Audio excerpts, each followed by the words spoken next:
আগামী অর্থবছর থেকে pay scale বাস্তবায়নের কথা বলছে সরকার। এটি আসলে সামাজিকভাবে বৈষম্য বাড়াবে কিনা?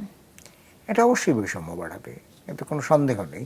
আপনি সামাজিকভাবে বৈষম্য বাড়ানোর কথা বলছেন, দুদিক থেকে বৈষম্য বাড়াবে। একটা হচ্ছে সরকারি কর্মচারীদের বেতন বাড়ছে, কিন্তু সরকারি আওতার বাইরে যারা আছেন তাদের তো বেতন বাড়ছে না, সাধারণ মানুষের তো মজুরি বাড়ছে না। তো মজুরি না বাড়লে পরে সরকারি কর্মচারীদের এই যে বেতন বাড়ছে, কোনো কোনো ক্ষেত্রে সেটা উলম্ফন দিয়ে বাড়ছে, তাহলে পরে তো একটা বৈষম্য বাড়াবে। দ্বিতীয়ত, আপনি যদি সরকারি কর্মচারীদের বিভিন্ন স্তরের কথা চিন্তা করেন, একেবারে উপরের দিকে যারা আছেন আর একেবারে নিচের দিকে যারা আছেন, তাদের বেতন বৃদ্ধিটা আপনি সমানুপাতিক কিনা।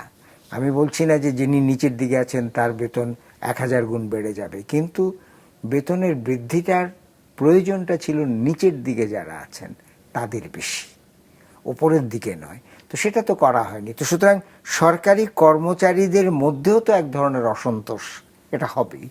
অতএব আমার মনে হয় যে আমার কথাটা হচ্ছে যে এই মুহূর্তে এটার দরকার ছিল কিনা, এটাই আমার প্রশ্ন।